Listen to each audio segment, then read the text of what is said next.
Welcome to the Independent Artist Podcast, sponsored by the National Association of Independent Artists. Also sponsored by Zapplication. I'm Will Armstrong, and I'm a mixed media artist. I'm Douglas Sigworth, glassblower. Join our conversations with professional working artists. Good morning, Douglas. It's lovely to see your bright and smiling face here on the podcast. How are you doing today, sir? I am actually getting down to the wire here. I am feeling the crunch time.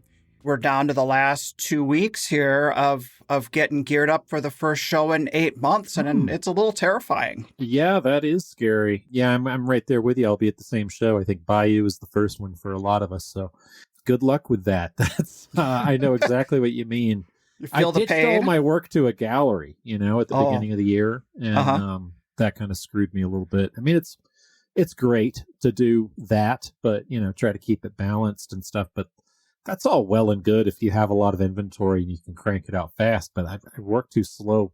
Mm-hmm. We'll see where I get. I've got a bunch of pieces started and some new ideas, and some of them are successful and some of them I hate myself for creating. So it's like season. A regular day for you. Oh, yeah, sure. Yeah, self-loathing is dripping with it. For me, it's just getting back into that whole rhythm. We started back into the producing our work again, which it's happy. Like I've said in the past, it's a happy change to be able to kind of get back to the old world that I knew.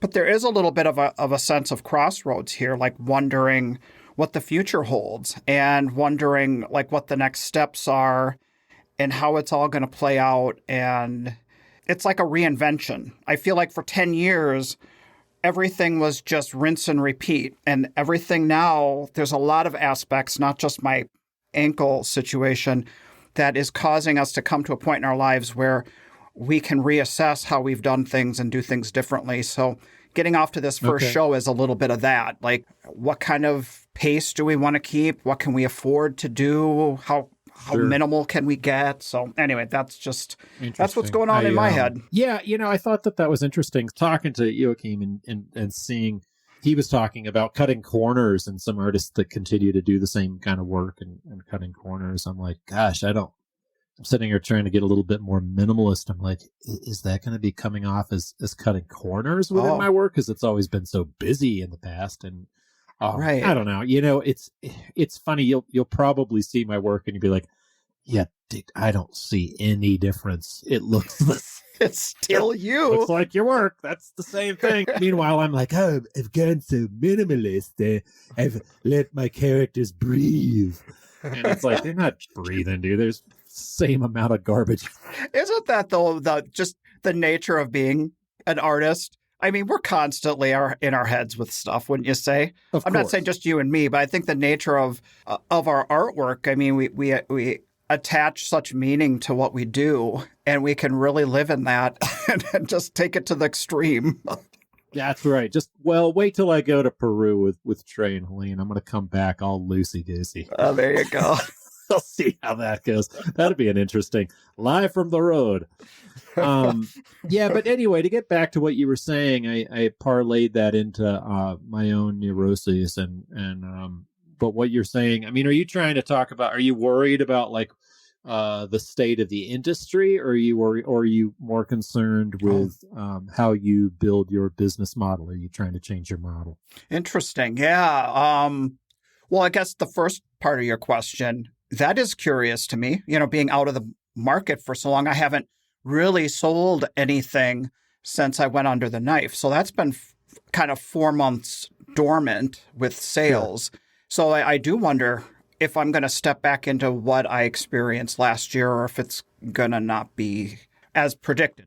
That one I can put on the back burner. The one I'm just trying to figure out is our station in life, not having to pay for children, and if we can pull back as we're aging, and the physical issues and the, do we want to make the same stuff we've been making, or how do we take that next leap? And there's just all of that's going on in my head. And usually that stuff just gets wiped away the minute the first customer walks in and you start that interaction again, and that just kind of wipes away. Yeah, I do think, we have a tendency, like we said, to kind of get inside of our own heads. And there's got to be a little Rip Van Winkle syndrome. You know, you're coming down from the mountain. You're like, what's all this I hear about rocking and a rolling? And it's, you know, you're wondering, you know, but we're going to get right back on the horse and it's going to be the same thing. And I just got back from Baltimore and it was 5 minutes into the show and it was the same deal. My wife hadn't done a show since September. Sure. And she was like, wow, like right off the bat, somebody just irritated the hell out of her. You know, just like, boom. Like, she's like, well, back in it. You know, same old industry. All right. I used to think that I'd have these unlucky statements that people would come into my booth and say, and like, if somebody says this to me, it's going to be a bad show. Oh, that's like an omen.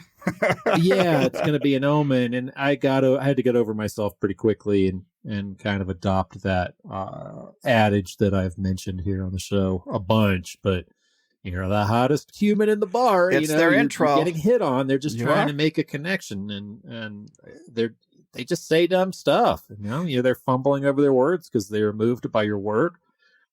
Sometimes they're just being a-holes, but more often than not, they're just trying to come up with an opening line, and typically the opening line is dumb. Yeah, right? Yeah, it can be. Yeah, for sure. So, hey, there was a topic on social media recently. Somebody, I think it might have been a newbie, asking a question to the artist community about how to display prices, or you know, how do you price your work? Do you not necessarily what do you mark as your price, but actually how do you show it? How do you display it? And Joachim had a really interesting way of describing in his talk coming up here about how he does it. What are your thoughts on that? About do you actually post prices and how do you show the prices and blah, blah, blah? Yes, I 100% always post my prices because it does away for me a lot of unnecessary conversations and embarrassment, really, because my work takes a long time and I've got a high price tag on it. And I think very highly of myself in spite of my self-loathing from the beginning of the show. You know, it's like it takes a long time. So it's got a high price and it's big. And I don't want to scare somebody off or make them feel dumb by not having it on there. I typically I write a little couple of lines too about the piece, non-rhyming poetry, or make it sound like a song lyric. I used to write songs and I used to really enjoy that, and have not done that in a while because I've kind of put that energy into my work. But I'll write a couple of lines and make it almost sound familiar, or take like a couple of lines or a couple of words from a different song and then add it into it, so it kind of throws people off, which is what I do with a lot of my storytelling anyway. So yeah, it definitely fits into the greater theme. You know, like we talked about with Joachim, is that he has it as part of his overall narrative. It's not just about this is how much this costs, that he tells the story. And I don't want to give it away. Installation, right? Right, exactly. How it fits into that. And I've seen how you do it, and it adds to the piece. It's information to pass along, of course, but it is also, it's an opportunity for the piece to get more information, more meaning, or whatever. Right. I overthought it for a long time. I have decent enough handwriting, so I just handwrite it. But I had these little letter stamps, and I got the little letter stamps out, and I'd put them, doot, doot, doot, and I'd stamp the thing so it looked like a sloppy typewriter or an old broken typewriter. I've seen one of my art show heroes, Paul Andrews, typed his out on little things and would write something up there. I think that's an interesting approach. I think it's totally fair game to borrow from your friends and neighbors on display and pricing, and I don't think you have to come up with an original idea every single time out of the box for that. You don't need to overthink it. I don't know, also coming from a jewelry booth. I was helping sell jewels over this past weekend in Baltimore, and I know a lot more than your average bear about jewelry, but I don't know what the prices are. I could guess within this one's expensive. Yeah, right. It's 18 karat gold. I can recognize that. Yeah, I can see this, and I can see the size of the gem, and I know, I went to the gem show, so I know what that cost. But I don't know. She had a price sheet and then Oh. several price tags within the display. But if you tag all of your jewelry, that all of a sudden becomes part of the way it looks. It really So- impacts the visual look of the cases. You can't see a ring on your finger. You take it out of the case and you put it on your finger, and it's got a great big old price tag hanging off of it. It looks weird. It doesn't. So some of those are priced, so it gives you a ballpark. Yeah. I found this interesting. There was at some point in my past, I was talking to a high dollar artist, and their theory was that if a patron has to ask for the price, ask what the price is, then that means they can't afford it. And I always thought that was a little too That's snooty the classic, for me. right? Yeah. That's the classic, but at the same time, I don't want to embarrass people. Sure. You know? Yeah. You know, I don't want to like, hey, how much is this piece? I just fell in love with it. And they're like, well, that's $3,500, and if it's $2,000 more than what they were thinking, I don't know. I don't like that exchange. They're like they're hot coals, you know, walking on the hot coals, and we're like, oh, God, we did have a lady, and this was awesome. I repeated this like over and over again. She asked, excuse me, how much is this ring?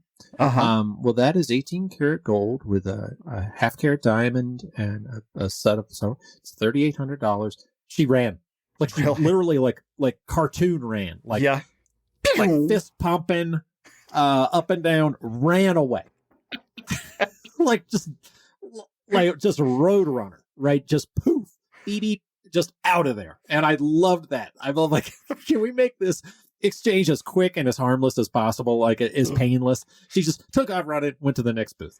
It reminds me of my fine dining days. So what you just described, when someone would ask the price, and the first thing I do before I give the price and give the sticker shock, I would explain, well, what's in it? Like you said, it's 18 karat gold. It's this amount of jewels. And you're kind of setting it up for the value before you kind of break it to them. Right. Yeah. But then I also don't like, I mean, everybody's got their own thing, right? I mean, some people are, they get asked the price and they say, well, if they're open for a deal and they want to wheel and deal and that's how they do their business, then they're like, well, I'm asking $2,500. Wink, wink. And I don't like doing that, but that works for some people. There's the auction people too. You ever run across those? No. This is interesting. And I'm just going to present it without comment. Unlikely. But get ready. Yeah, so they've got I've seen this happen, and I wish I could remember the guy's name because I've seen him on the road a bunch, but I think he may be a digital guy.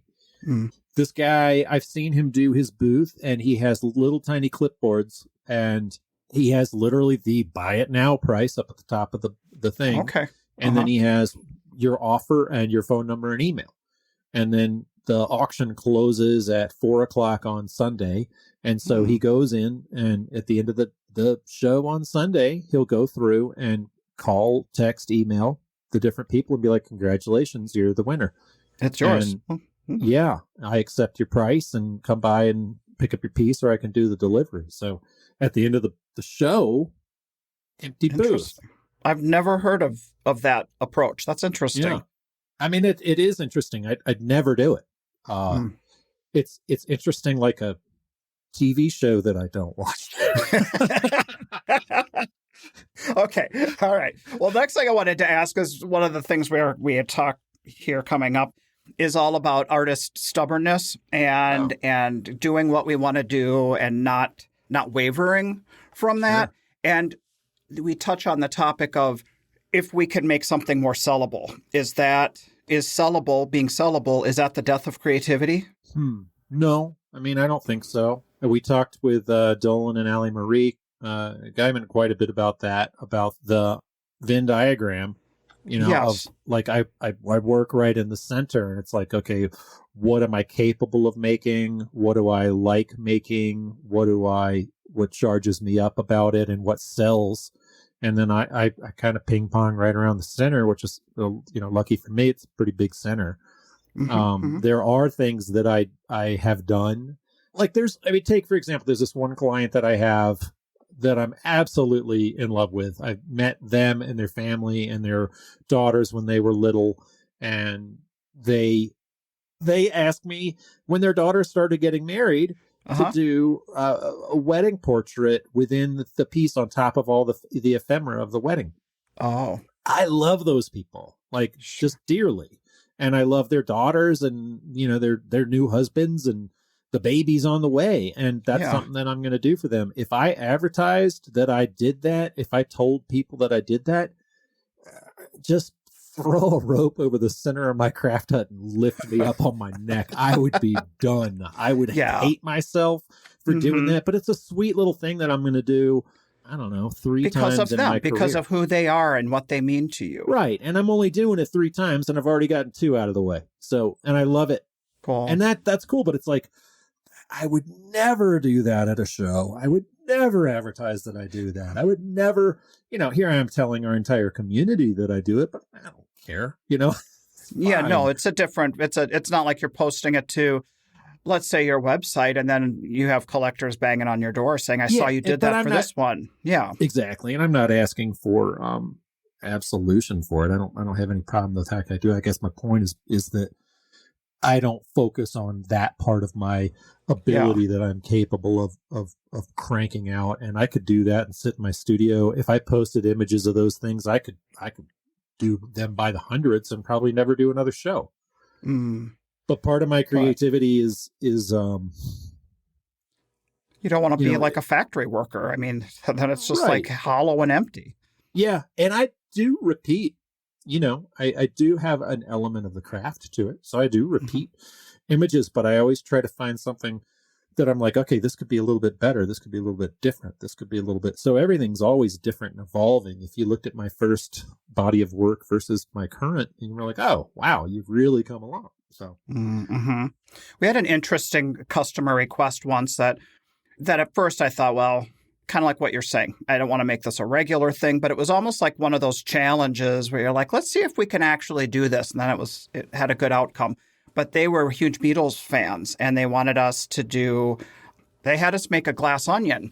And so that was kind of fun. It was kind of like a unique thing. But yeah, we certainly don't want to become glass onion people. You know what I'm saying? But sometimes because of who the collectors are, it can push you into doing something fun and outside the norm. Yeah, absolutely. I love those kind of clients that push you into a way that you would not necessarily think about your work. There's elements of those wedding portraits that I mentioned that I do.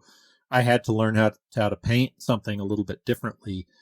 Wedding dresses are white and I paint in black, Douglas. How do I do that? So I had just fill it in red. Right. Exactly. So it's interesting though that they do push us and they do make us learn. And I've used techniques that I pick up here and there on other things. So yeah.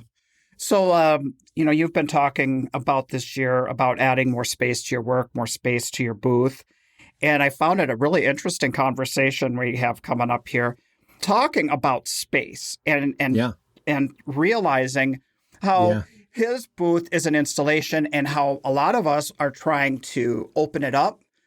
He's actually making it more intimate. I love that kind of different take on it because it's something I hadn't thought about, making it more intimate, making it something you step into and you're kind of immersed in it. And he's not wanting to hang from every angle of his booth so that people see him on the inside and the outside or whatever. It's kind of like bringing it down, bringing it in. Directors know who he is and what they're getting, and it does add to a show.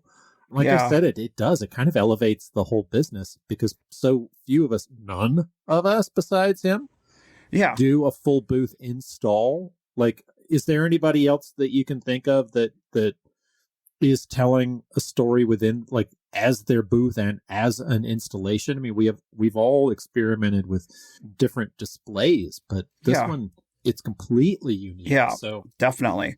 I'd say all the rest of us are out here selling the work that's on a pedestal or on a wall, or that you take and you put in your space. But what he's doing is kind of outside of the box. So we'll just put it that way. It's outside the box. That's actually not true. I was thinking about Brandon Stiles and Ellie Rusanova. Their booth is more of an installation. It's like a circus tent. It's a sideshow tent kind of display. And that really works for them. And what they're like who he even kind of plays a character in his booth too. Mm. So that's really interesting as well. I wanted to also bring back something you brought up in this talk that we haven't talked about before, and that's this idea of universal thought or creative ideas that are kind of out in the ether, out in the universe. Yeah. And there is that impetus to kind of grab it before it gets snatched up by somebody else who might dream it up. Right. True. So let's talk about that a little bit. I don't know. I mean, we talked about that a little bit with him, but I mean, lots of different authors have deeper thinkers, and whether it's Liz Gilbert or Rick Rubin, most recently that I've read about. It's funny, once you start thinking about a certain thing, I find myself noticing those things as well. Like that's definitely happened to my wife with jewelry, whether she's thought about a piece and thought about creating a certain piece, and then somebody comes along and does something, and it's like, well, shoot, now I can't do it. Now I'm not even excited about doing it anymore because somebody else has done it. Yeah. I mean, typically they'll do it so differently. But yeah, I do think that a lot of authors have written about that. So what are your experiences with it? What do you think about that? When I first started with glass blowing, and we were visiting other glass artists' studios and kind of getting our feet wet and kind of learning the ropes. And a good friend from way back when, Joe Becker, who is no longer with us, but he was really impactful to our journey and us starting in glass blowing. And I remember him telling us that about the idea of universal thoughts and universal ideas, and how a lot of us think that we have that one original idea, but stepping outside of our own kind of mind and what we might access, that there might be a greater spiritual realm out there. And kind of like you said, you said, do you ever feel this impetus to jump on something before somebody else dreams it up and does it, and then you feel like you've lost that opportunity to make your own mark on it because now it's like you're copying this other person that's out there? Yeah, I do. I've come to be a little bit more comfortable. Like, I know I love writing, but I don't write. I'm not a writer. I don't have the time. So I've come up with I've dabbled around with a couple of book ideas, and it's felt really okay with me to just let them go and see those ideas. Another thought, Douglas, and here's my boy Michael Schwegman coming into my brain, who's just like, here's what Michael would say. He's like, well, maybe it just wasn't that original of an idea. Maybe it's not the ether. Maybe it's not religious. Maybe it's the fact that you just didn't have that good of a thought. Okay.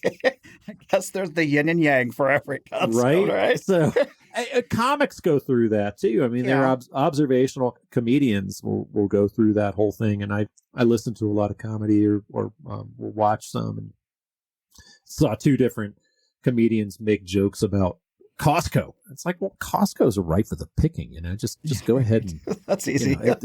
You could just. But if you told 20 different comedians to sit down and come up with 10 minutes on Costco, you come up with about a bunch of the same jokes. Okay. That you start thinking about the observations, and you start thinking about what's ridiculous about the place and what could be original about it. How many different people are going to make jokes about 30-gallon vats of mayonnaise and 50-cent hot dog footlongs. Don't need to shoot the fish in the tank, as they say. Right. Yeah, exactly. Depends. So interesting.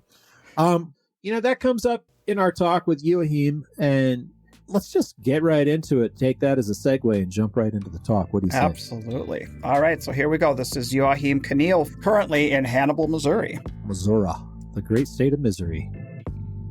This episode of the Independent Artist Podcast is brought to you by Zap, the digital application service where artists and art festivals connect. Doug, I was sitting down and talking with my wife yesterday. She had just come in from her studio, and she was complaining. One of the big shows, they decided to do a do-it-yourself, reinvent the wheel application. Hate that so much. Yeah, seriously. I mean, it's like typically an application that would take you 2 minutes on Zap. All of a sudden, it's going to take you an hour and a half to reformat all of your images to their specifications. It just made me think about how easy easy applying with Zap is.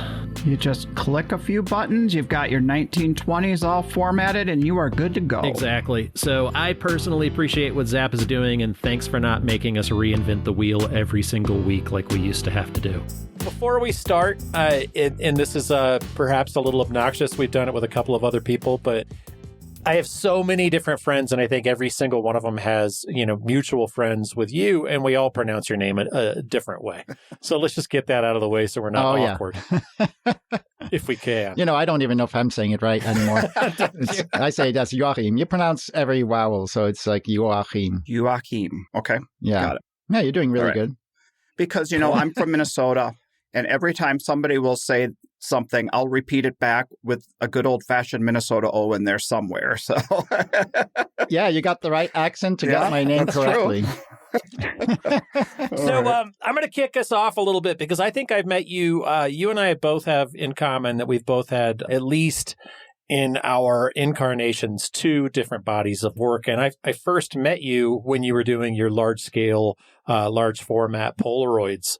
That was, God, it must have been like 2003 or 4, I think maybe? It's been like 14 years or something like that. I keep saying 10, but, it's probably more now. Everything is gets lumped into the 10-year thing, doesn't it? The 10-year mark. Exactly. At our age, it just makes it easier. Yeah. It's 10 years.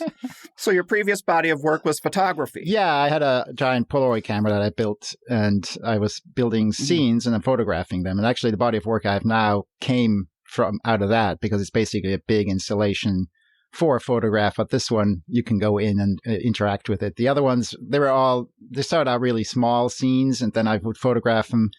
And, I used plants and found objects. I got a whole museum of stuff I collected to build scenes out of.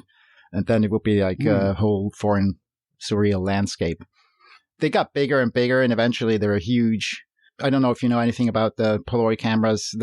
Polaroid have made 6 cameras that can shoot full format film from the factory. And they're like 20 by 24 Polaroids. And the school I went to, they had one of the cameras, and I was like, "Oh, these look gorgeous, and they're so sharp, and wow!" But I never used their camera. I was like, "I'm going to build my own camera," and then I built it. And Polaroid didn't actually want to sell me film because it was like their promotional thing to have these special cameras out that nobody else can use. And luckily, oh wow! Well, I got lucky because there's a photographer who was leasing one from them, Elsa Dorfman. She's a portrait photographer, or was a portrait photographer in Cambridge. Sure. Okay. And they were going to take her camera and open another studio, and then she wouldn't have her camera anymore. And so she heard that I was building one, and she was like, "Oh, could you build me a camera too?" And then I was like, "Well, I don't really want to build cameras, but I'll consider it." And then she talked to people at Polaroid, and then they came and looked at my camera, and I hadn't even finished it. I pulled a test film. You have to 2 pieces of film that have a gap in between. It has to be perfect, otherwise you get uneven development. And it was totally uneven. It didn't work at all, except it came out.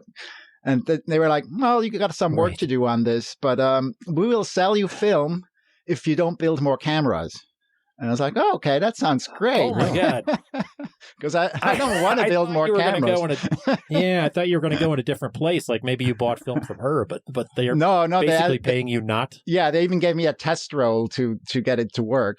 So what was the reason for building your own? Was it so you could shoot a bigger scenery? Well, their cameras were huge studio cameras that were really heavy, and you couldn't bring them anywhere. Plus, they were super expensive to rent. I mean, you couldn't just go use their cameras because it was a special situation.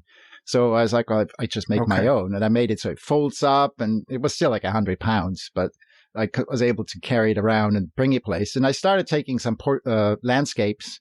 And it was always like, "Oh, I want to do this landscape with, I want a stone wall over here and a tree over there." And, I had an idea of what I wanted, but you can't do landscapes like that. You don't find the thing you want out there. You have to recognize the thing you see as being something good. So it's kind of an opposite approach. One is you discover things, and the other one is you create things, and I wanted to create things. And so while I was testing the camera, I would just take a piece of fruit or a flower and light it and photograph it. And I was like, "Oh, these are gorgeous." And so I just did that, and they got more and more complex. And eventually they're these giant scenes of things set up with lighting and handheld lights, painting with light. And so that's how that evolved. It almost sounds like filmmaking, almost in a way. I actually studied filmmaking. Is it kind of fall in line with that? Yeah, because of the lighting.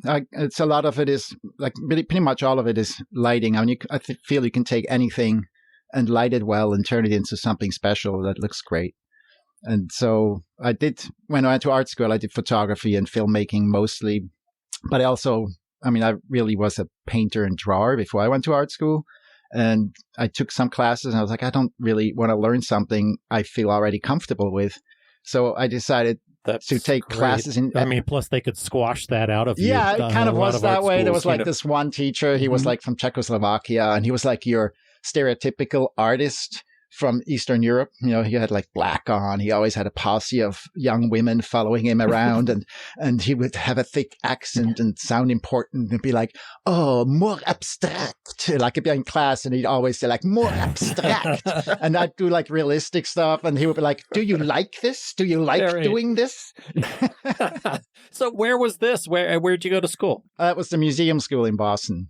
It was a great school because you can do whatever you want there. Basically, they have a department in every medium, and you can just they don't have grading, or you don't have to do anything anybody says. You can just make whatever, and then at the end, they look at what you made and decide if you learned something or if you're evolving.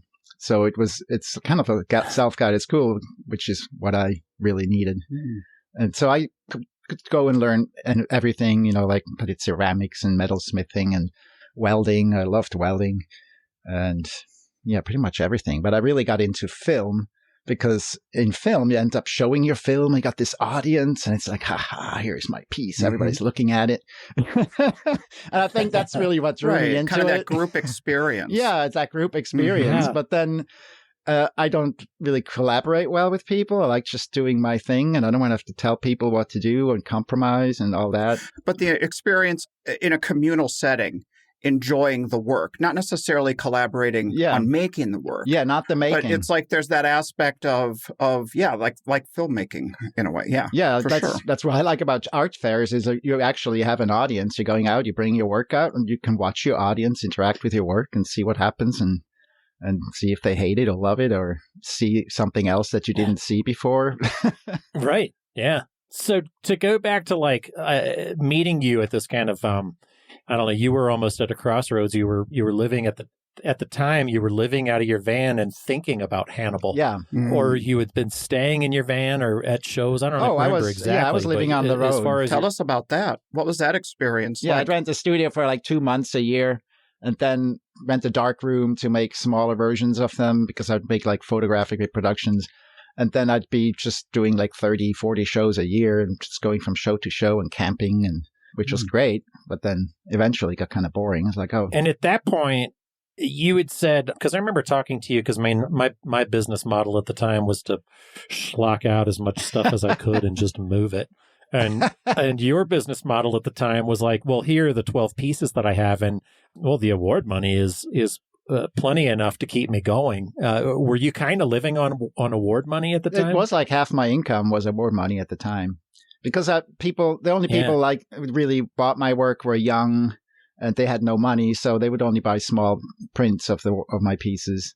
Like I hardly ever sold an original Polaroid at the time.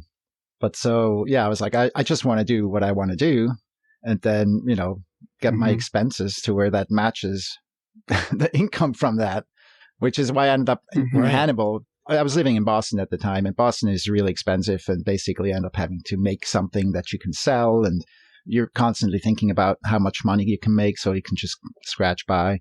And I was like, well, I don't want to think about that. Right. I just want to make what I want to make. It seems like you really are fighting making art into a commodity, basically, right? I mean, well, I'm not fighting it. I just mean something or say something. Well, yeah, I mean, that's what I think there's like different approaches to being at art fairs. I mean, there's the business person, there's the creative, and then there's the producer who organizes everything. And you're kind of being all three of those at the same time. And you might enjoy the producing the most or the selling. Some people enjoy the selling and money making the most. And some people don't enjoy any of those things. Like I didn't really enjoy those parts. I just enjoy the creating and coming up with ideas. So like I said, I was on the creative edge of that.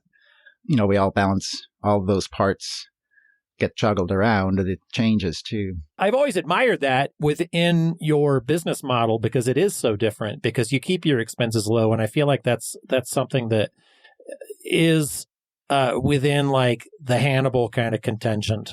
There are a lot of artists out there in Hannibal, and it seems like a lot of you guys tend to have a similar lifestyle almost, whether it's like, let's keep the expenses low, let's less of a credit card kind of thing, less of a moving units kind of business model. You're not out there, we're all out there to sell our work, but it seems like if you're in Hannibal, you're making a decision to keep costs low, and you don't have to produce so much in order to stay where you are. Like I'm kind of a slave to that in Santa Fe right now because, talking to Jack Charney, Jack is moving to Hannibal, and he was talking about the rent versus the mortgage. Mm-hmm. And it's like, for $4,000 a month, think about how much pottery you have to make versus $200 a month for a mortgage payment on a gigantic church that he's renovating. So yeah, I mean, I bought my house for $2,000. So, and I bought it on a credit card. Yeah. But even like the dedication of, say, living in your van for 4 years and saying, just how kind of like stripped down can I make my life? You know what I mean? How simple can I make it so that what's important to me is at the forefront? I mean, it sounds like you really, each step along the way, you're evaluating that. Yeah, or I don't know. I'm just stubborn too. So like I want to do something, I want to do it, and then I just do it. Mm-hmm. But I mean, I wouldn't say that was like evaluations. Like, oh, if I made something more sellable, I could have I could stay in Boston or whatever. But it's also, just also Hannibal was also a very central location, and I ended up, there are really no good shows on the East Coast. And so I ended up always having to drive really far. I mean, at first was like, if I can just buy a super cheap house in Hannibal, I could stop somewhere and do things. And if I don't like it here, it won't even matter because it's so cheap. It's like, okay, buy a house for $7,000. Then if I don't like it, I could just sell it again. But basically, it didn't cost me anything. And still, like, we don't have any mortgage, and the taxes are super low. And we don't have to make much money. Yeah. So when you bought in Hannibal, however many years ago that was, kind of take us through a little bit of the history of that as far as like, was there already an art scene there? Were there art show artists living there that kind of attracted you to the area? There's a potter, Steve Ayers. He lives here, and he's been kind of pushing to get artists to move here, and he got like a few people from Milwaukee to move here. They don't do shows. They're not here anymore. It kind of rotated. But then a friend of theirs, he moved here, and then he knew some people. There's a Bob and Terry who are doing glass lamps.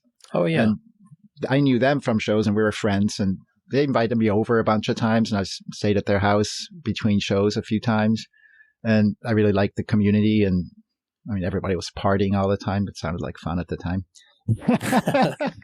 And so I was like, well, are they still, or is that slowing down a little bit? Yeah. So I ended up like, well, okay, I could just, get something here and see how that works out.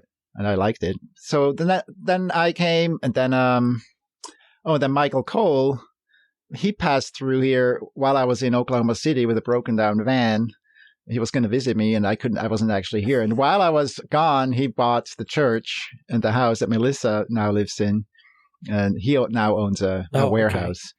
Then who else? So there was a Matthew Nafsker. He moved here because Janice moved here. Yeah, Nafsker. Nice. Did you meet Janice? So Janice, you're talking your wife now, right? Yeah. Mm-hmm. So did you meet her at shows, or did she? Yeah, I kind of owe meeting her to Matthew Cornell because I was on the wait list for Kansas City.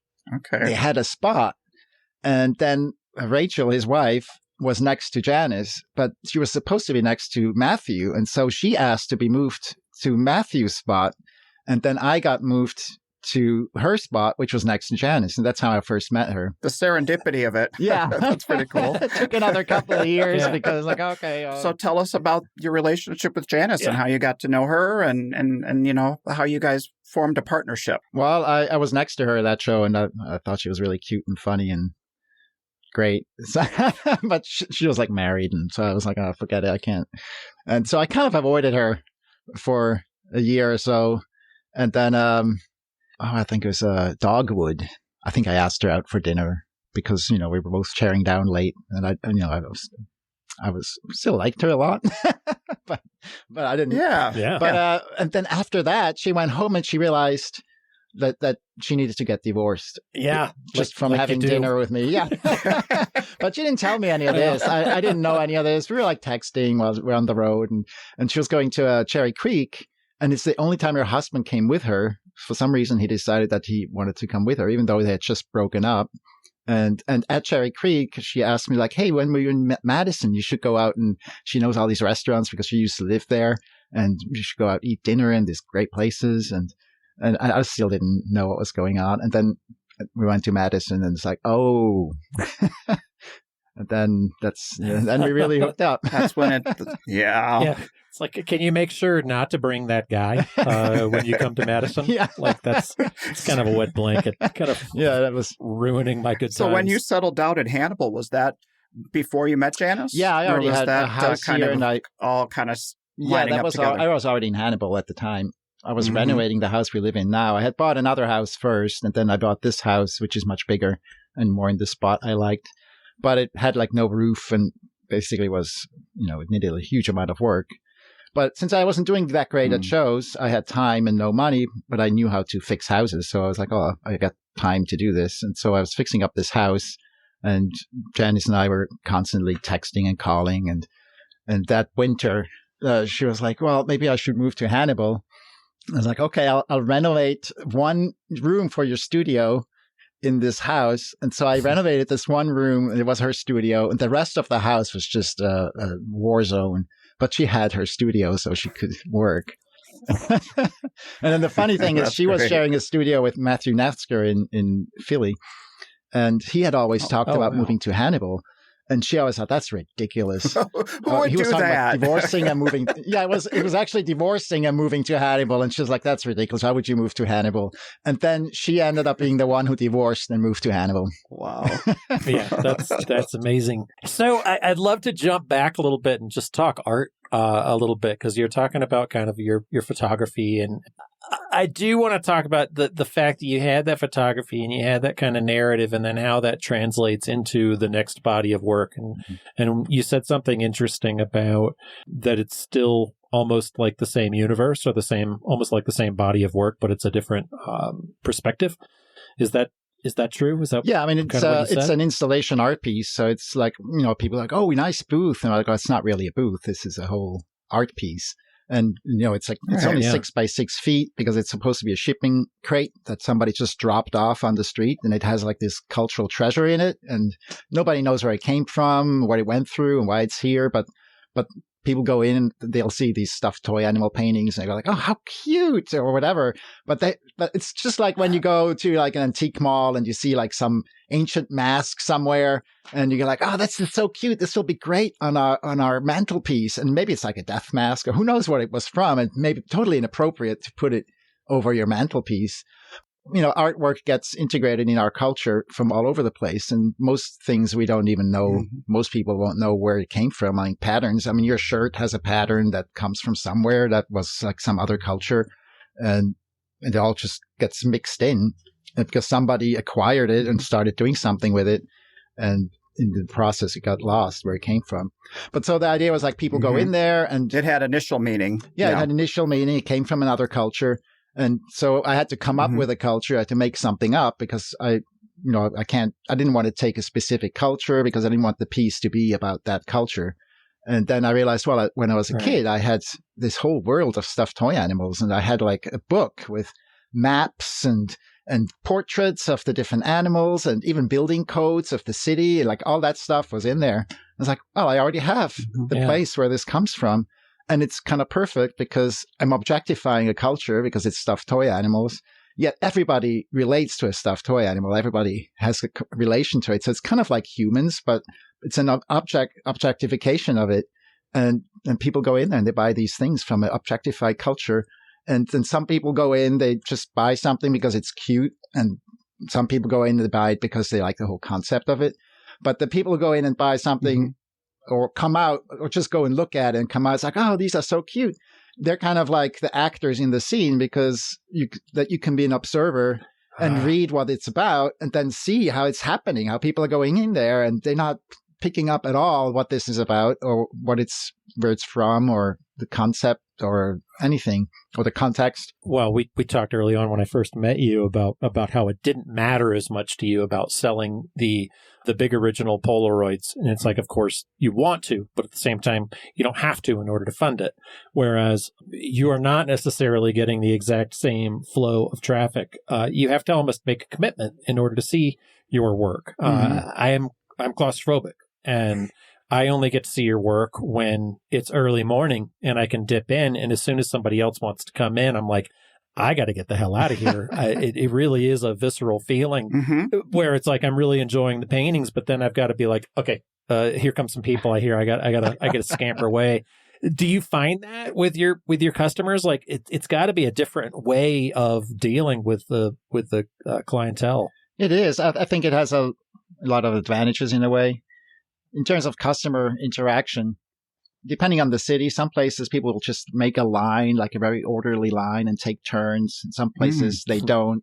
Like you go to Des Moines, there'll be like a neat line of people. There's never more than 2 people who go in at the same time.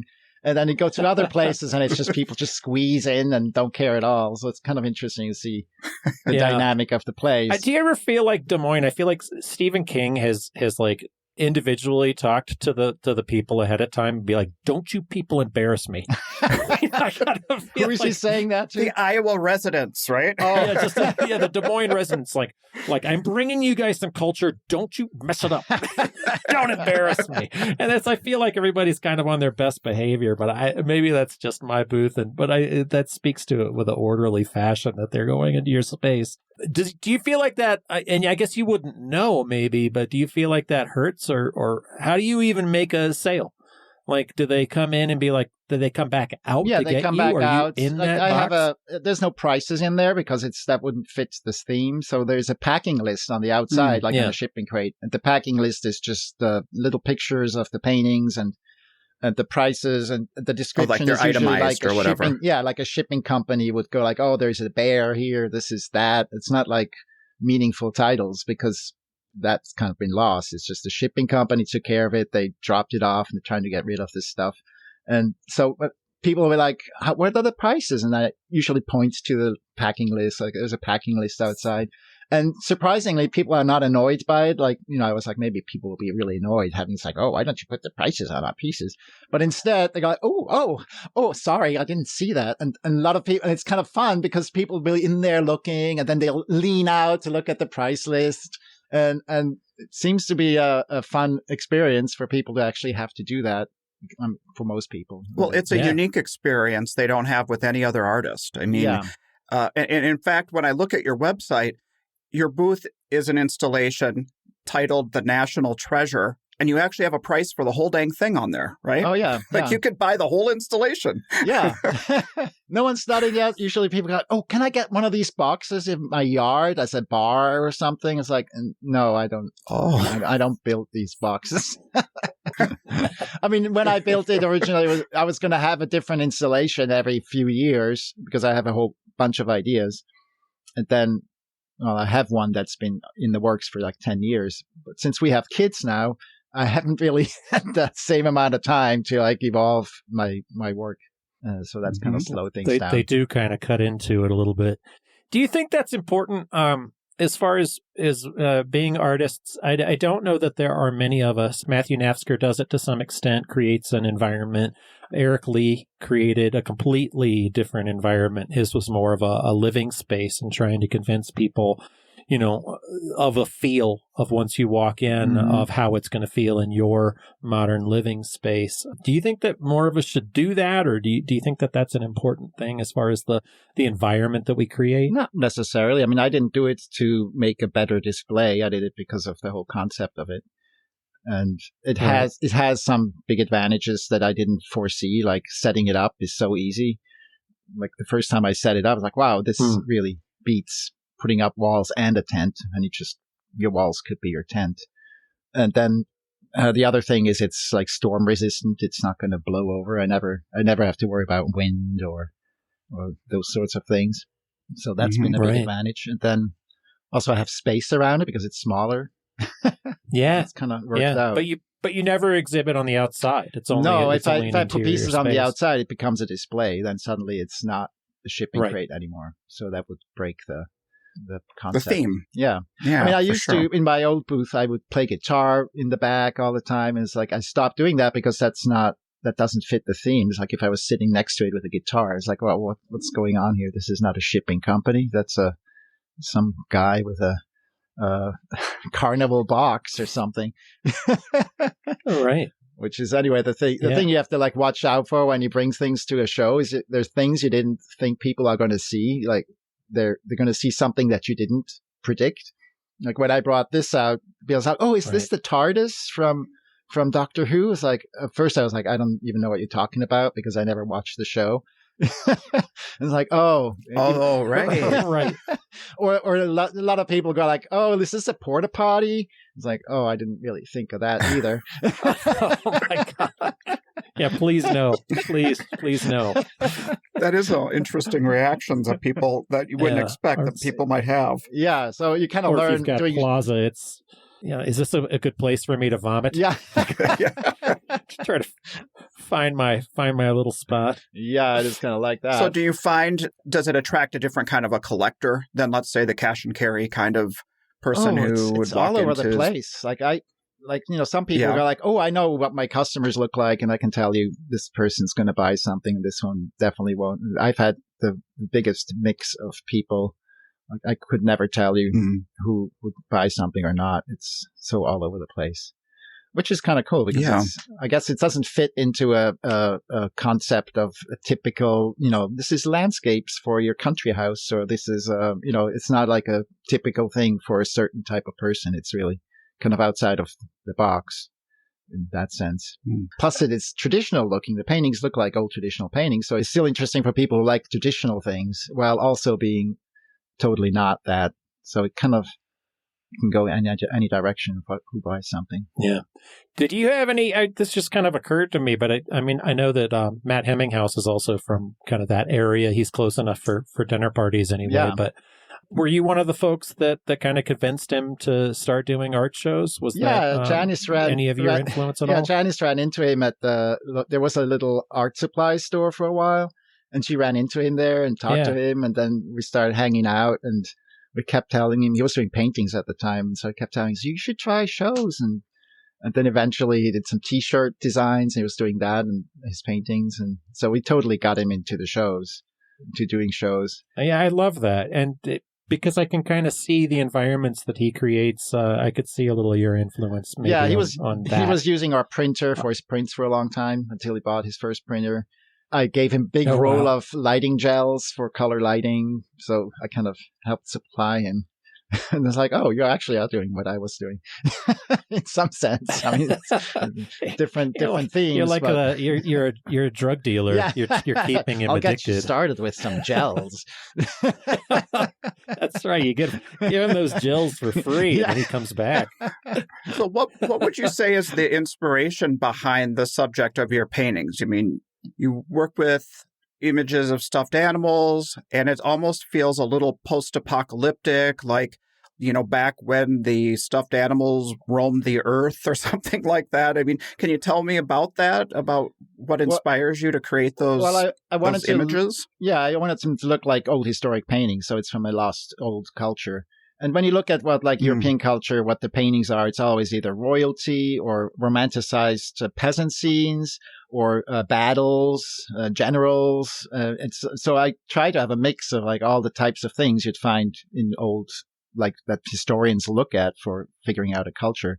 And then I don't actually think of the story. I like to create a visual that contains a lot of things, but I couldn't actually tell you what has happened, except it all makes sense. Like all these things connect the right way. Like there is obviously a battle. There's people fleeing, but I don't know why there's a battle, all that. It's kind of like when you find an old painting and there's a battle scene, and you don't know where it came from. You kind of have to guess, okay, this obviously these people must be attacking those, or maybe this is not even a battle. Maybe it's just a fire and it was a disaster that they're fleeing from. So I kind of like to keep it vague yet full of information, because I kind of want people to be able to go into a painting or into my scenes, like the whole installations that way too, that there is kind of as little limit as possible to how far you can go into it, but yet have it vague enough that you can interpret it in many different ways. I mean, it's even in the expressions on the creatures. So I was like, okay, this is too smiley. Now it looks like it's just smiling. Now it just looks like it's just angry. I have to like tweak the mouth a little bit. So it's like, I think it's smiling. It's like, oh, but it's also kind of sad. Like, also, it looks kind of angry. So it's like this kind of a full all-around creature. And then people, they notice that and they go like, oh, because then usually if you have a painting of a stuffed toy animal, it would be just cute. And it's like, oh, look at the cute stuffed toy animal. But then these have like a whole feeling behind it that is clear but vague at the same time. Right. You had done a painting that speaks to that. It really spoke to me. But it was, I think you called it The Lovers, but it was like two bears and they're sitting around a kitchen table. And there was an element of weight and, you know, like the couple that fights all the time. To me, it looks like, and maybe that's because I was going through a divorce at the time. But like, it's an open-ended story and you can bring to it whatever you want to. But like the couple that's sitting around the table, that's just, to me, like they just kind of been through it. You know, should they part ways? Should they not? But it's still called The Lovers. It is, I mean, I put into it to make it. I want it to be heavy, but not clearly heavy in which way. I mean, it could be like a very deep love that they have, and you know, they're just like in awe of each other. But you can be so much in love you're tired of it too. You know, like kind of worn out in love. But right. So I really wanted it, to have a strong emotion, but not just yelling it out in one direction or another.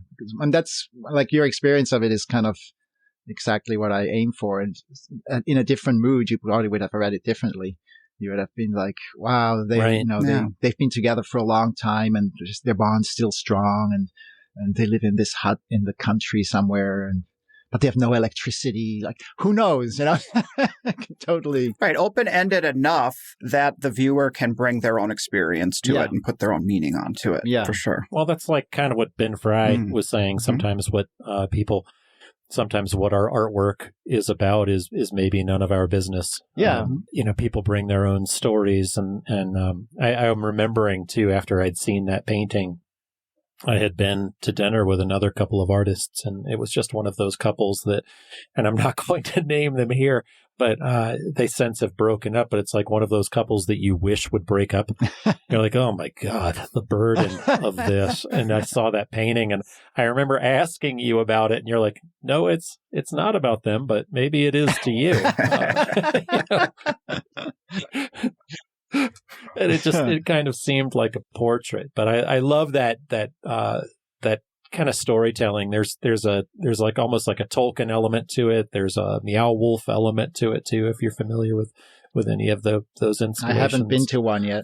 We do want to go, but yeah, I think you'd really enjoy it. I think they'd I don't know, your aesthetic would fit right into a room in Meow Wolf. I think you'd really. So come to Santa Fe. Yeah. Go dive into it. It's really, really interesting. Yeah, I think our kids are old enough to enjoy it. That's not for everyone. That's just for him. I'm not inviting the listeners. You can't come. You all should come. That's right. Everybody come. No, just him. So you've talked about it in your work and in your life that you like to keep things, kind of simple so you can live the life that you want. You don't want to have high overhead regarding studio expenses, living expenses. Have you found, since starting a family, that kind of challenges that a bit, or are you able to have a family and keep things more on the simple? Well, the biggest challenge is time. When you have a family, it's just like it's a lot of time, especially living at home, working at home. You can't really. I know people have 9-to-5 jobs, and they just leave their kids and go to work, and one of them stays at home and they still get the same amount of work time in, but it's not really how we work. And I built a house around being like, I don't really like to go to work. I guess I'm kind of lazy but stubborn. Mm-hmm. So, so I had to build it like the old house. I had a studio that was upstairs, and I'd be downstairs, and I'd always be like, "Oh, I really want to. I want to try this thing with painting or something." And it's like, maybe I'll do it later because it's like upstairs, and I'd have to get a bucket of water and, get it all set up. And then I'll be upstairs, and I don't really want to go there right now.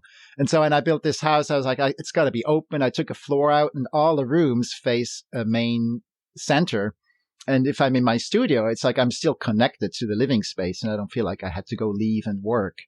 But now that we have kids, it's kind of coming back to me. They always need something, right? There's always something always to pull you away from it. Yeah, then they'll have fights or there's some struggle, and because we are home all the time, they need us more too. They're not used to just being on their own. I mean, it's all gotten easier since they're older now. They play together, but then every time there's like some struggle, it's like I'm pulled. I feel like I gotta go do something about it, even though they might be able to figure it out themselves. But it's like, I gotta go. Even if I don't, like Janice might be there doing a lot of it, but I'll still hear it and I'll be like, definitely have less time. Like before, we'd both be in the studio working all the time. And now it's like at the most one of us can be in the studio. And sometimes we can both do things. And does Janice keep her art practice up too? Are you both two artists practicing your work? Well, what happened was when we had kids, she was burnt burnt out from doing jewelry, and she really wanted to get out of it anyway. And then we were kind of naive things like, oh, wait, with kids, they'll just be, the baby will be in a playpen. We can still do things, which we didn't have a baby like that. We had a baby that had to be on you all the time and wouldn't fall asleep unless, or stay asleep while you're carrying him. And so because she was done doing jewelry, she hadn't actually started anything new, and that didn't happen until now. She's playing around with ceramics and finding her voice in that. Is that just with a line on showing it, or is she just enjoying creating and trying to figure out where her, like you said, her voice right now is? I think it's more the creating and finding out what to do. There's not really a plan. Yeah. Oh, in terms of the question was the financial thing or simple living, having kids. So like for me, I feel like when Renee and I went into this business as being two artists, and we kind of had it laid out that everything was going to be simple and low cost. But as our kids grew, it's hard to fight the American way of things. The kids want iPhones, they want technology, they want games, they want and how to keep things on a level where it doesn't get out from under you, Yeah. Well, so far I don't think it has gotten expensive. I mean, they're like 5 and 8 now, so they're not in the high expense period yet. Right. But also, luckily, coincided with my painting selling well, so we haven't really had to deal with having any financial restraints, especially since we have no other expenses. I mean, we have no rent or mortgage.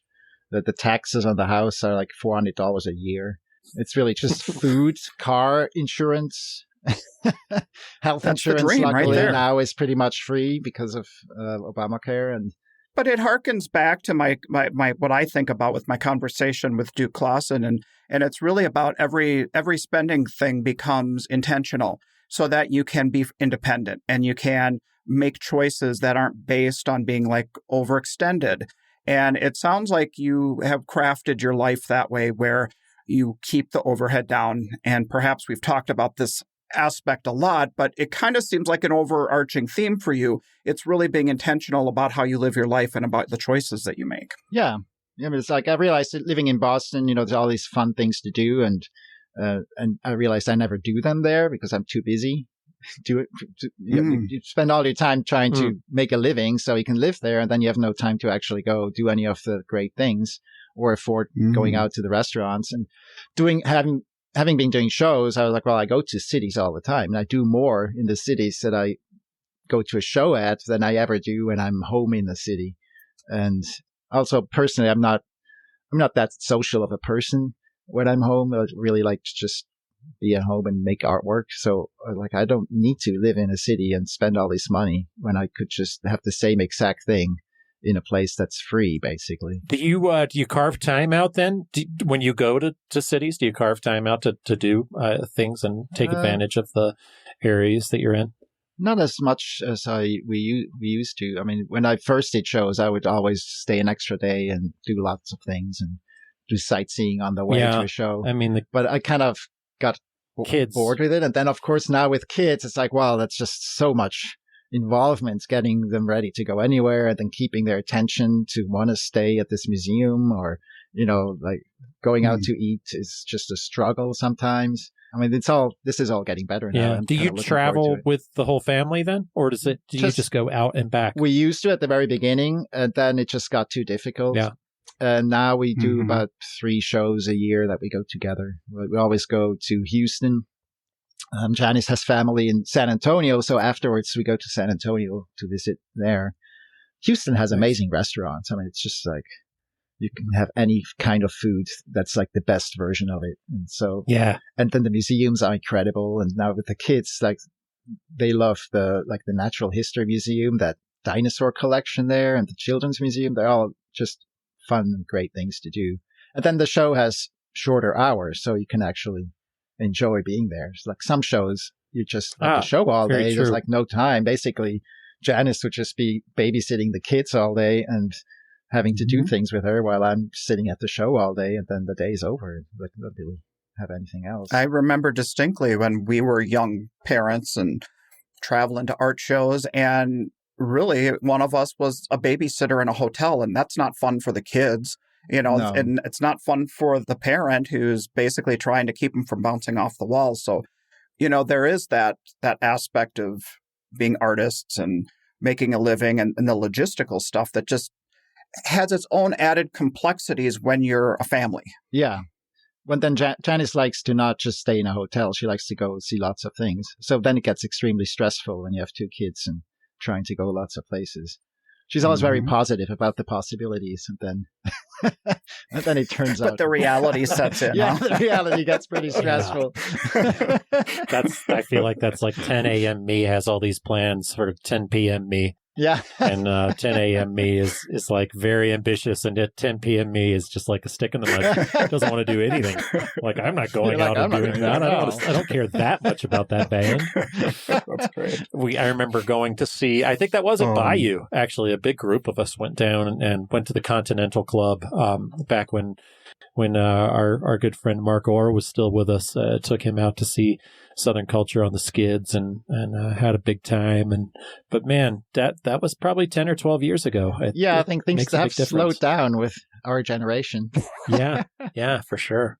And I don't know, there's different factors here too. Like, I remember first doing shows, I'd be like this group that kept getting bigger that would go out every night to some restaurant, and it eventually became like a wedding reception every place we went. There's like 40 people in a restaurant all ordering different things. I was a part of that one time. Somebody had organized one of those things, and we had said, no, we're not going to go, but 3 of us still went, and we got our own separate table, and we still got to visit with everybody, but we got our own separate server. And you guys had this huge banquet. I think it was in Coconut Grove. I think it was this gigantic impromptu banquet that they had to take care of, and we just had a little foretop, and everybody that we wanted to visit with still came over and visited with us. And I think other people were like, man, we should have done it like that, because we had the best service. We could get a drink whenever we wanted. We got the food, and our food came out, I think, of like an hour and a half before we And then when the bill comes, it's like, it's easier. You don't have this one bill for the whole table, which can take all night to pay. Everyone's like, did you have the whatever or whatever? It's like that stresses me out. I love the people, but it stresses me out to the point where I can't actually even do it anymore. I'm like, well, I have to ask. I'm like, well, wait a minute. How many people are coming? And they're like, well, it's going to be this.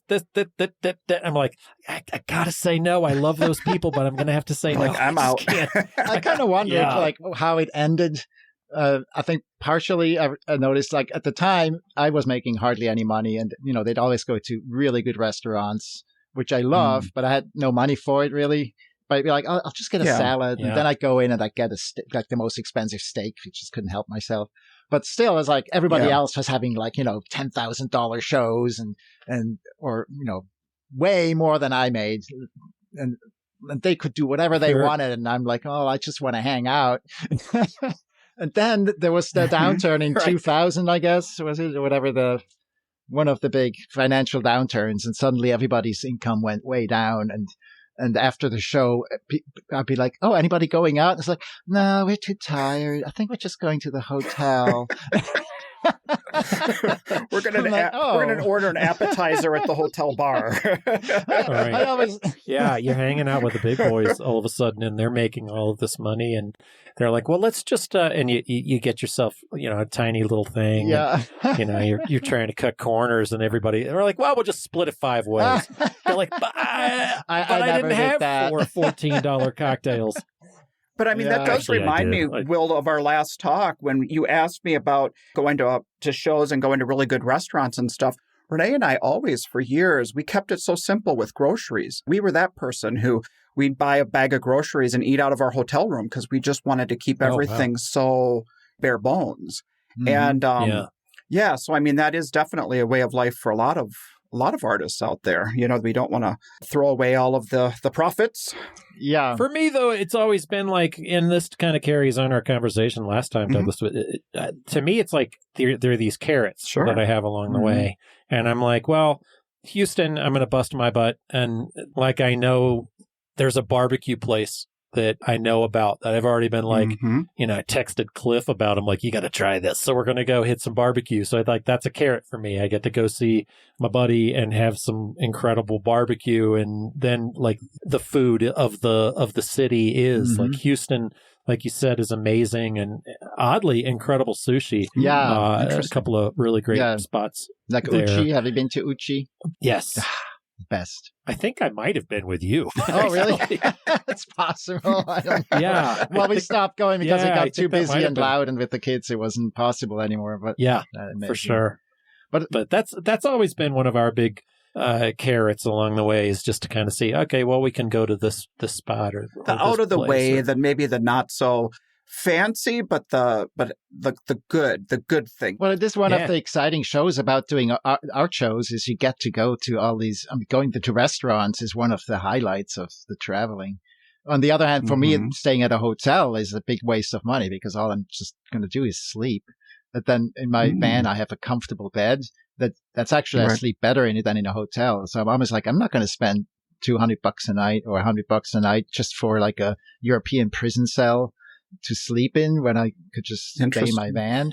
And then also you don't have to commute. Usually you can park right at the show somewhere. And in the morning, I just get up. It's like 10 minutes before the show opens and just stroll over to my booth. And I talked to another artist who said the same thing. They're like, they sleep in their van better than they sleep at home or in a hotel. And it's just like, there's something about that just puts them out and lets them feel at ease. Oh, yeah.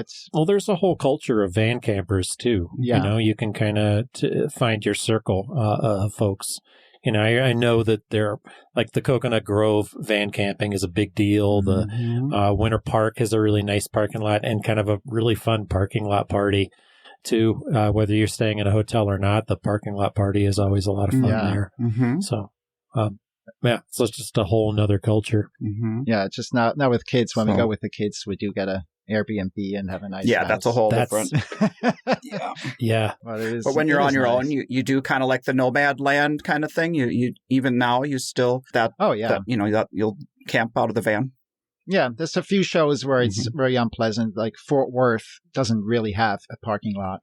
Yeah. And last year, might be the last year I stayed in my van. I stayed in the parking lot that was kind of for the show. It wasn't free. But at night, some drunk guy came and started throwing rocks at my car. And it's like, this is no good. And I had to move my van over to a parking lot or to the street across from some cop cars. Like, okay, I can probably feel safe over here. And it's just not a pleasant show to do that. Plus, they have a really cool hotel that I was like, this is a hotel I would love to stay at. And then I did well last year. So I'm like, I'm going to treat myself to a hotel room next year. So I'm actually going to have a hotel room, which is special. Very, very fancy. Yeah, very fancy. And it's a fun hotel because it's all modern and it's not, like the standard hotel fare, which I don't like. Yeah. Okay, so now I want to bring it kind of back to your art and talk about you? Like, how would you define yourself, or how would you define you as an artist and what that means? Yeah, I guess I'm more of a conceptual artist, and it's more the ideas. Like I don't like, some people go in the studio and they'll just like splatter around stuff and see what happens and then come up with something on the spot. Well, I'm usually think of an idea and I have it like visualized and fleshed out in my head. By the time I do it, I'm basically just some slave following my orders. Oh, It's not always the most pleasant because I'm like, oh, I got to make this thing that I thought up and it's got to be precisely the way I wanted it. and do like more details evolve as you're going down that road? You know what I'm saying? I mean, well, a lot of the bigger picture, I don't start like an installation until years after I first thought of it. Like I'll have a bunch of ideas that just float around, and the ones that stick after 5 years and have gotten more fleshed out.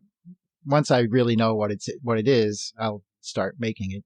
But of course, while I make it, I'll discover details that I didn't think of that need to be fleshed out more precisely to make it fit right. So have you ever had any of your ideas as far as like come up with a new concept that then you see something else like this happens? I've read a couple of different writers, whether it's the new Rick Rubin book or like even Elizabeth Gilbert talking about ideas that just kind of belong out there, that somebody else might grab a hold of. Have you ever found yourself kind of coming up with a concept that you kind of see slipping away because somebody else does it? Not exactly. There was that one painting. I had like some painting ideas that like a whole different thing.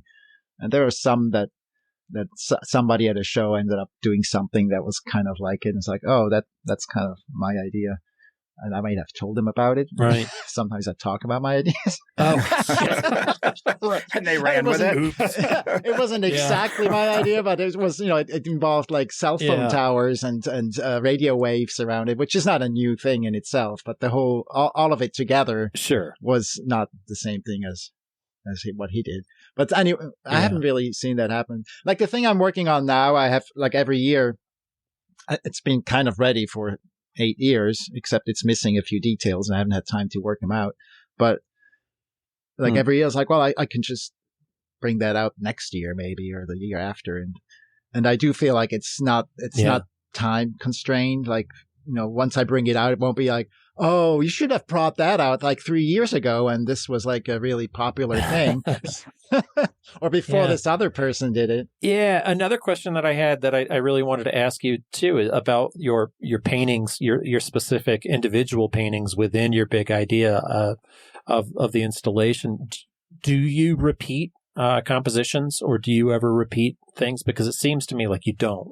No, not really. I mean, I have little portraits, and I have many portraits I did of just a teddy bear, but they're always different. And definitely on the more complex ones. Yeah. I've had one time I did like a surgery scene, and there was like a bunny having surgery and being cut open. And then somebody bought it. And then somebody else who was like a med student was like, I wanted that painting. Can you do another one? And it's like, I don't really ever want to do that, because then it's just, I'm just in a factory making the same thing over and over. So, but then I did do a different version of it. It wasn't exactly the same. And then he had no money at that time. And then somebody else bought it and he still wanted it. I was like, I'm not doing a third one of that. I'm not doing another one. Mm-hmm. But yeah, I mean, the fun part is, inventing something. So once I'm not if I'm just copying, then I'm just having a job. I'm on a job got to do more of these surgery scenes and do another 10 surgery scenes by Friday. So I avoid doing that. That's good. And I think part of that is your choice of where you live too. Yeah. You don't have to become a slave to it. Like, Mark Winter was talking about that and becoming a slave to an idea. As soon as you as an artist, especially in this business, as soon as you find something that hits, I feel like you do have to kind of do it over and over again if you want to maintain that. Like, or you could just that monetary values. Well, I think you could also trust that you're going to come up with other ideas that also are hits.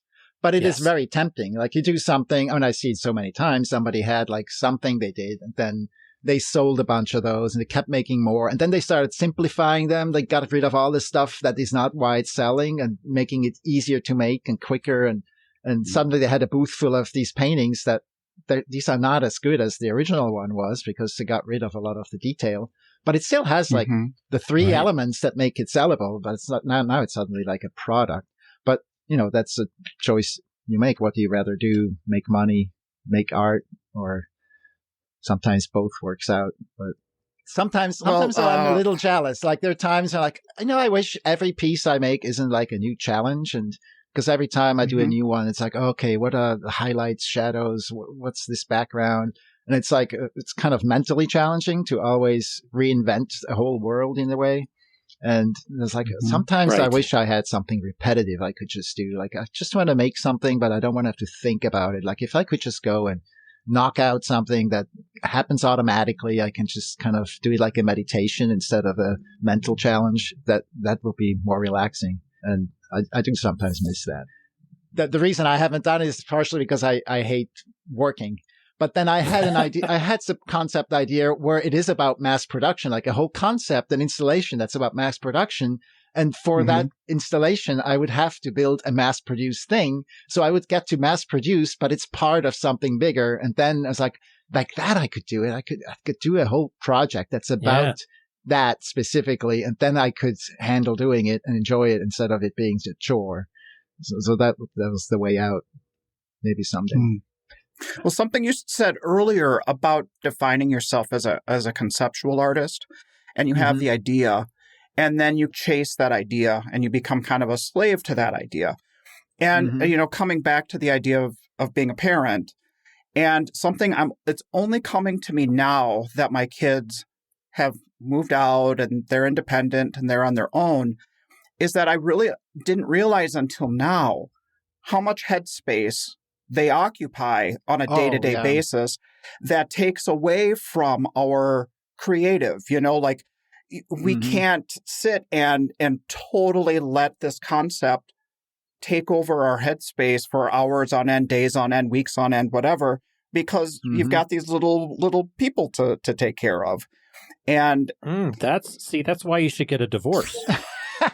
Because I find myself, I'm very creative when I don't have the kids. Yeah. And then when they go to their mom and then they come back, and then I find myself more factory oriented, and I'm just shitting stuff out that I've done before in the past. So that's your solution, Will?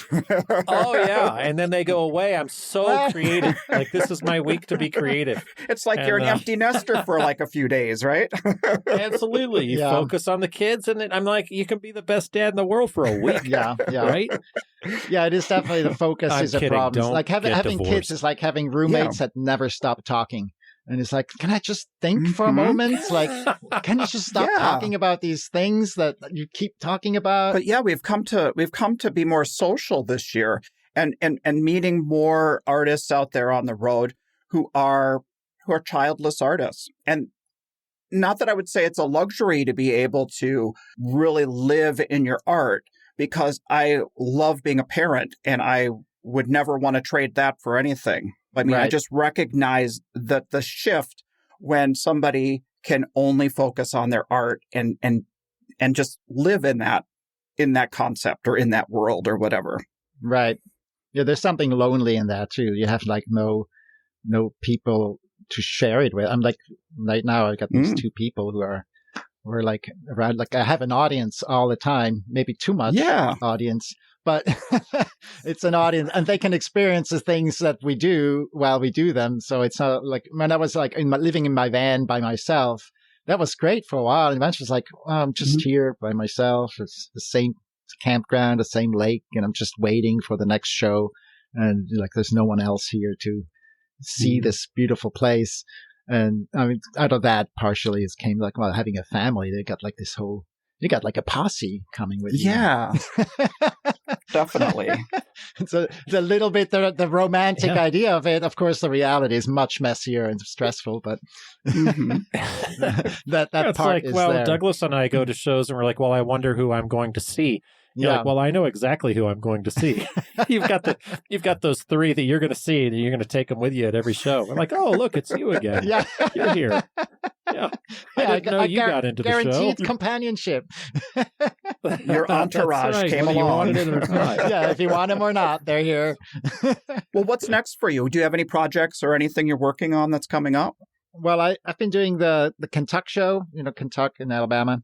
And Yeah. they got a sauce furnace, has like a cast iron set up there. They cast, people can go there and scratch like little bowls that they cast right on the spot, or tiles. And the bowls I was really interested in because it's like a big sand cast and you can carve whatever you want that's half round. It doesn't have to be a bowl. And so I started just carving these seed pot type things there. And I've been doing those now for probably 15 years, and it got like plenty of work for a good season, or an infinite amount of work for a bad something that doesn't sell. But it goes with the whole installation. So there's like a laboratory. It's all plastic and aluminum and shiny, and it's got these pockets, and there are these seed pods that are being developed in these pockets. And so you go into this lab, and there'll be these seed pods in there. And you can buy these engineered seed pods that are made of cast iron, or they'll probably be ceramic ones eventually too, and maybe cast glass, I was thinking as well. I'm looking at that right now on your website. Wow. They look like these metallic kind of like pot. I mean, that's what you just said, right? They're like these, like from nature, they look like. Yeah, there's some of them look a little machine-like, but still like something that could have grown from a plant. And they're not, I don't treat them in any way because I like them getting rusty and just being this raw material that it is. But I finished the installation, and Janice had done some ceramic pieces that were like Petri dishes and things, and we had an installation in a gallery, and kind of finished the main part of the installation for that. But then for outdoor shows, it needs like a roof section for rain. And the biggest idea I had for it that I haven't finished is these little displays. And they're basically counters. So it looks like this is an active laboratory. Each seed pod has these numbers counting up because it's developing. But then the numbers are actually the price of the piece, but it's down to like a 10,000th of a cent. And so during a show, the price would like click up. It would like 10,000ths of cents would be going up, up, up, up, up. And over a course of a show, the price would maybe rise like 5 to 10%. But it's like there's like this nervous counting going on. That's really just the thing developing. But then when somebody buys a piece, I would have to push a button. It stops the development. And then that's the price that they have to pay. And so it adds like a whole other psychological element to the whole idea of people haggling, or, waiting to buy or not waiting to buy, like this whole other thing. Right. But I have to make the counters, and I have to program chips to actually do what I want them to do. And then I was going to add on the website that it would have the opposite happening. There'd be a price, but it's like twice as much as at the show. And it would slowly count down over the years. So like after a couple of years, it would be down to the show price. And after that, it will go lower. So, so if somebody was like, do you have amazing. Do you have these on your website? I'm like, well, yeah, they're on my website. But right now it's like twice the price. If you wait and nobody buys it, you might eventually get it cheaper. And then it will be like, do I wait? Or it could be gone. Yeah, is someone else going to buy it? It's kind of like a reverse auction in a way. And it's like this weird psychological thing that will happen. And I'm curious what the reaction will be, if people will still try to get a deal, or if it's just because it's so complex, they don't even know how to do that, or, just like what will happen? What if I do that? So this installation, this body of work, is this something that's going to make it out onto the art shows at some point? Is that what the end goal is at some point? Yeah, I built it that it's easy, relatively easy to set up. It might be a bit of a Cirque du Soleil. It's got there's these floppy big plastic pieces that have to go into channels, and you can only carry them if you bend them a certain way. Otherwise they flop around too much. And if it's windy, I don't know yet how challenging it will be to actually set it up. But it's only like 40 pieces of things that stick together. It's similar to what I have in that it's modular and should be relatively easy to set up. But I might have to do some training on it. So. Yeah. To make it work. There's always seemed to be a learning curve. And I think what works with yours, we've seen people over the years try to create these, the trailer booth that comes in. You've seen the other booths that come in that are like my ex actually had a really, really interesting one. But Yeah, I problem remember with that hers. one. And yeah, but she didn't like the step up. Mhm. Yeah, that's the first thing I was wanted. the whole thing with trailer roots. I was always like, well, the problem is to step up, that you have to like step up.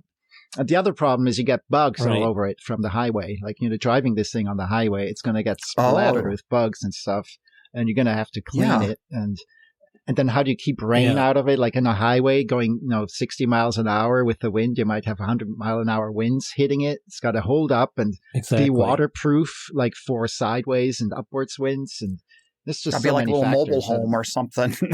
Yeah. Yeah. I mean, it's like the benefit of not having to set it up every time goes away when you start thinking about like you said, the bugs, the wind, the whatever. Yeah. But what you're dealing with, your piece is not a shipping crate.